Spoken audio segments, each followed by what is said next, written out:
नमस्कार बंधुरा झर्णा किचेन सबाइके स्वागत। आशा करी सबाई भालो आछेन। आजके तैरी करब डिम दिए शशार मजादार झोल। आमरा एखाने शशा देशी शशा केटे एभाবে लम्बा करे केटे निয়েছি আর আমরা এখানে ডিমটা সিদ্ধ করে কেটে নিয়েছি। আর এখানে আমরা নিয়েছি 1 চা চামচ পরিমাণের মতো জিরে তেলে শিলপাটা বেটে নিয়েছি।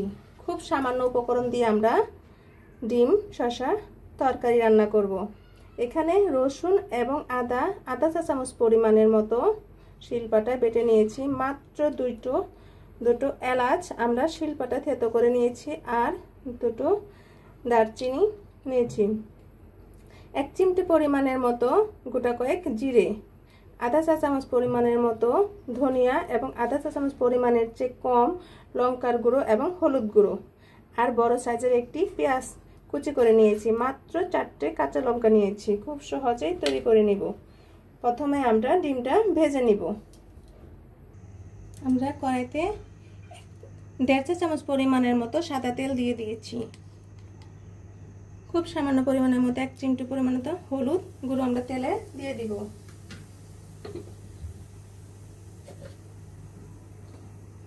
এবং 1 চিমটি পরিমাণের মতো লবণ দিয়ে দিব। এখন ভালোভাবে এখন আমরা ডিমটা ভেজে নিব।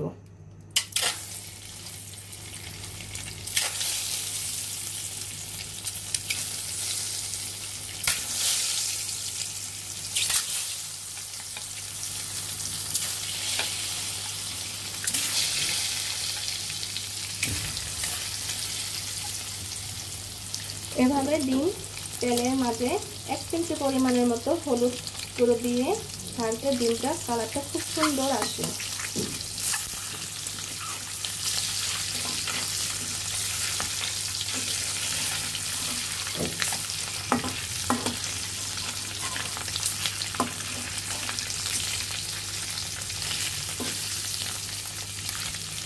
এখন আমাদের ডিমটা কত সুন্দর আসছে।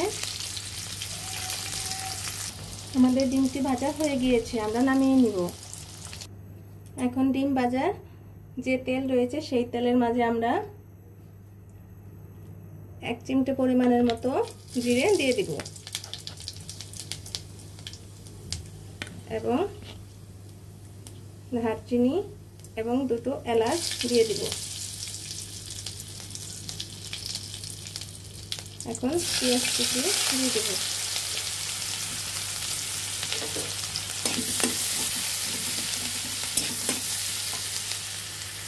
আদা রসুন তো দিয়ে দেব।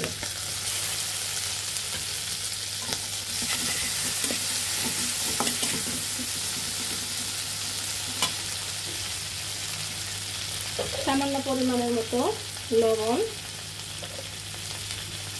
দিয়ে ভালোভাবে কষিয়ে নিতে হবে।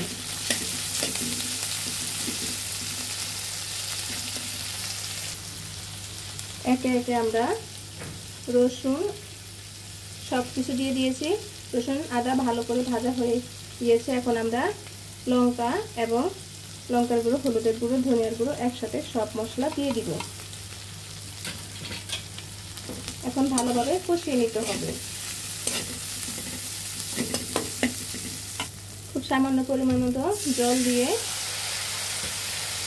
কষিয়ে নিতে হবে যাতে মশলাটা পুড়ে না যায়। দেখেন বন্ধুরা, আমাদের মশলাটা ভালোভাবে কষানো হয়ে গিয়েছে। এখন আমরা দেশি শসা দিয়ে দিব।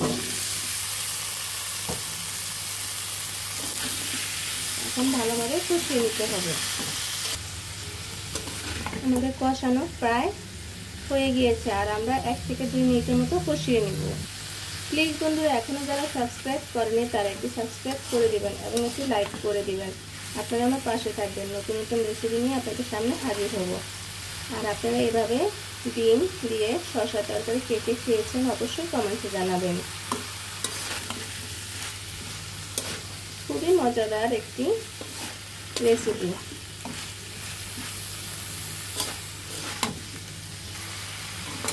আমাদের কষানো হয়ে গিয়েছে।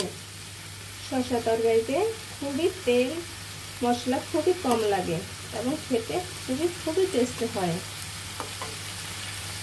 এখন আমরা পরিমাণ মতো ঝোল দিয়ে দিব।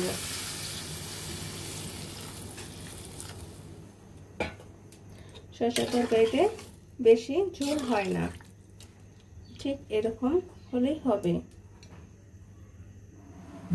দেখেন বন্ধুরা, আমাদের তরকারিতে বলক চলে আসছে। আপনারা অবশ্যই লবণটা চেক করে দেখবেন। দেশি শসা দিয়ে ডিম তরকারি খুবই টেস্ট হয়, খুবই মজাদার একটি রেসিপি। এই গরমে খুবই টেস্ট হয় এবং শরীর মন দুটোই ঠান্ডা হয়ে যায়। এখন আবার ঢেকে দিব।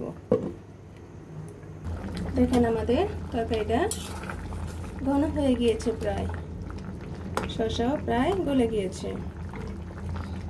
এখন আমরা বেটে রাখা শুধু জিরা বাটাটা আমরা এখানে দিয়ে দিব।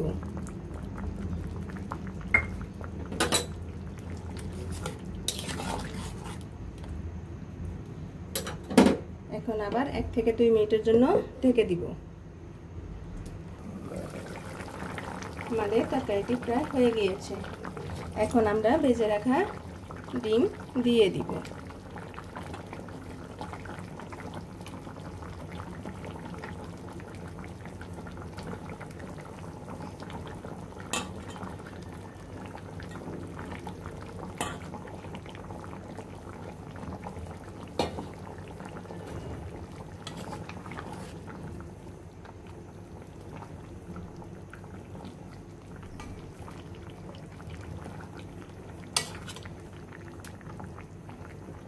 ভিডিওটি দেখে আপনারা অবশ্যই কমেন্টে জানাবেন।